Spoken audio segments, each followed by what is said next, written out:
What's up, world? Serge here, and this is day 3 of me documenting my journey as I go through the world's largest hackathon. Once again, it's presented by Bolt. For those of you who don't know, Bolt is a app builder.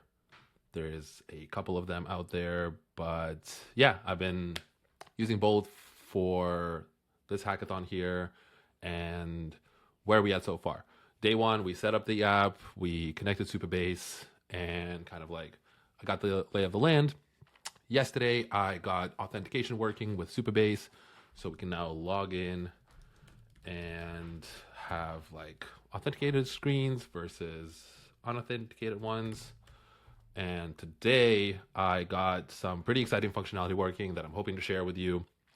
Before I do that, let's just talk quickly about Bolt. I am now at, let's actually see. One thing that I wanted to suggest, if anyone from Bolt is listening or watching, it'd be cool to see how many tokens I'm up. I know I can go to my subscription, I believe, and we can see I have 7.8 million tokens left. So I'm through 2.2.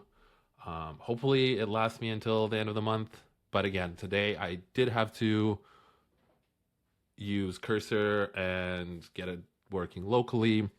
And I'll talk about why. The one thing that I wanted to mention is this preview here. I messed around a little bit with React Native and Expo. Some of these tabs, they don't look too bad, but the navigation is a bit cut off. It doesn't look like that on my phone. But let's see. What we focused on today was this inventory screen. And again, fonts here don't look like they look on my phone. I'll have to take a look at what's going on there. But what can we do here? So device preview. Again, this is opening up this app on my phone, but I do have it running locally as well. So let's take a look at my terminal. Yep, I have it here, and I opened it up. Let's see if you can see this. What did I want to do? I wanted to add functionality. Maybe I can show it in the emulator. So again, it's running here as well. It's running in a couple of different places. But again, so this is like the emulator on my phone, and you can see it looks different than it does in here. Let's go back to the emulator. Yeah, so because I removed I don't know if it's the Expo header or the React Native header, but I can show you how it looks in the inventory page, which is the one that I focused on today.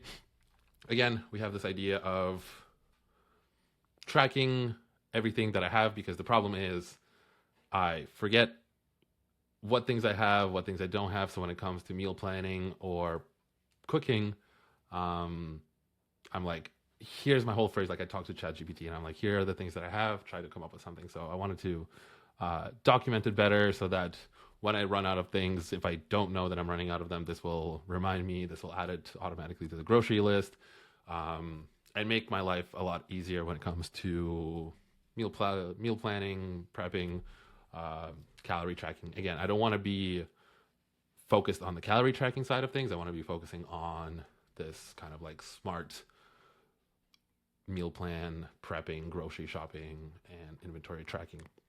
So what do we have here? We have 3 different ways you can add items. You can add something manually, and again, this is eggs, 12.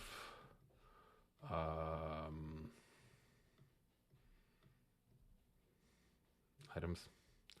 They go in the refrigerator and they expire on, let's say, June 30th. Bam, bam, thank you, ma'am.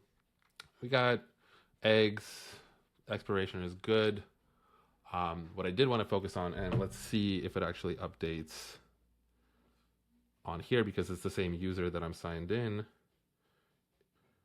And let's go back to the inventory. Boom. Eggs are in here as well. What I did want to talk about today, first I'm going to demo it and hopefully it works, is yeah, there's an option to add manually, take a photo, scan the receipt. So what I have here is an avocado. Put it on my table.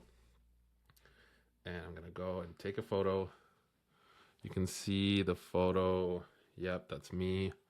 I'm going to take it. It's going to process this image. And okay. Oh man, if this refreshes and it signs me out, that's fine. It didn't. You see my refrigerator is still eggs, but I have an avocado, one piece, in my pantry. It also says that it's expiring soon on June 7th. It knows that. What is happening here? So what we did was actually use Supabase's edge functions. You can see some conversations here about it, but essentially, yeah. So this is where I was talking about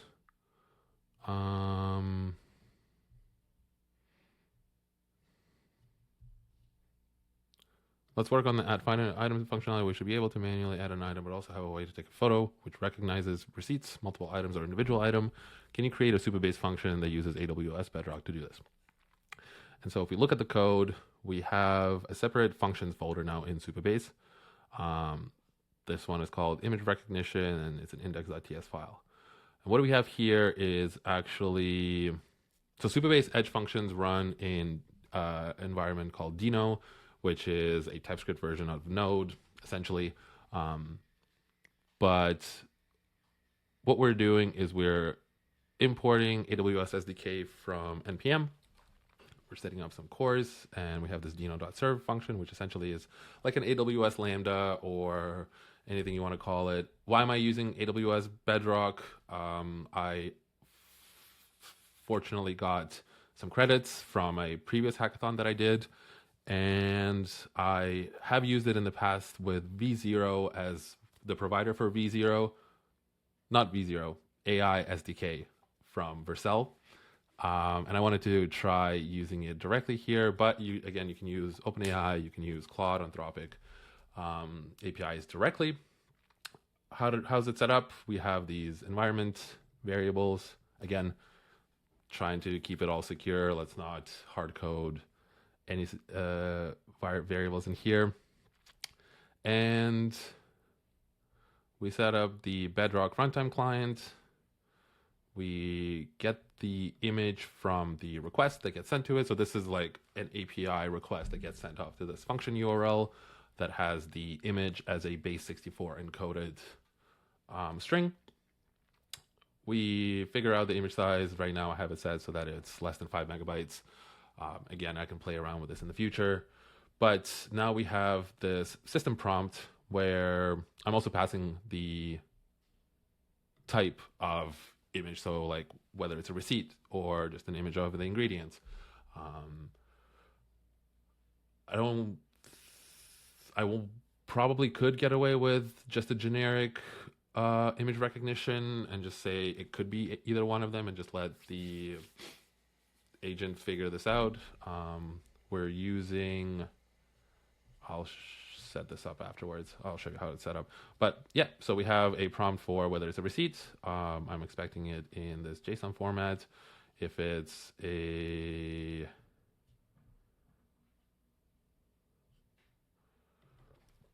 this I'm assuming is the default one. So if it's not a receipt, take a look at the image, see what you can find in there.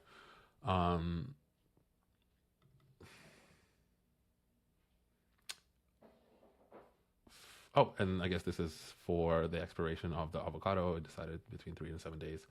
And this is the input that gets passed to the invoke modal command. This is again coming from AWS SDK.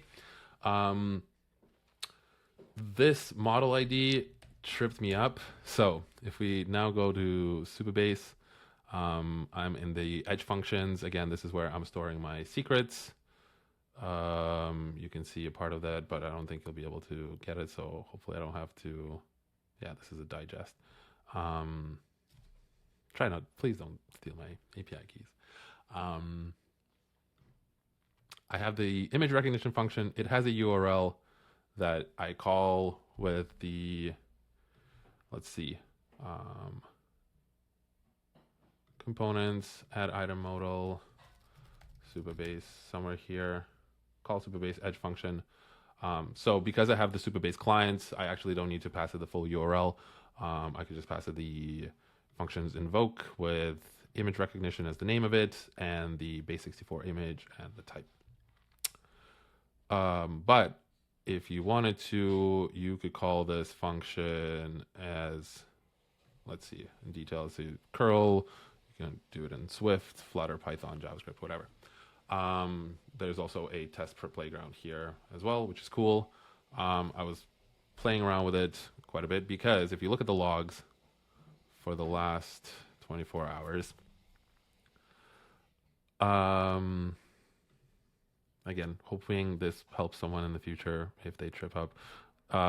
Invocation of modal ID Anthropic Cloud Sonnet with on-demand throughput isn't supported. Retry your request with the ID or ARN of an inference profile.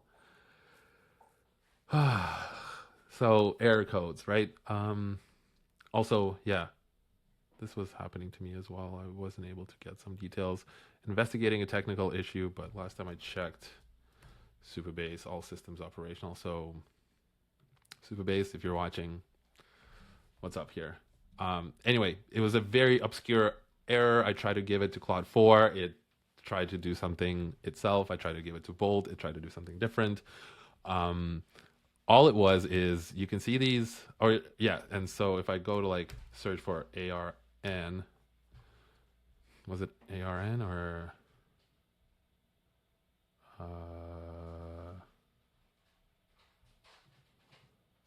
let's close. Why is it not working?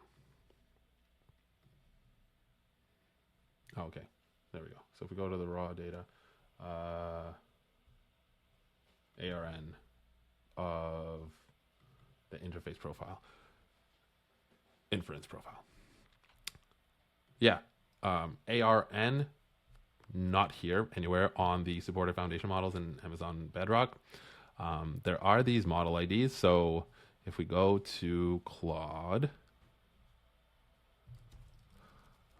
Claude 4, Claude V, Claude Sonnet 4. Okay, so we have this model here, and I was like, okay, cool. I'll just copy this and use that as the model in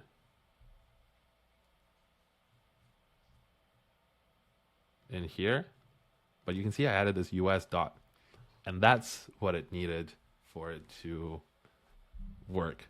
It was a very annoying error, but we got through it. We debugged it and we deployed it, and now I can take photos of items and it tracks my inventory.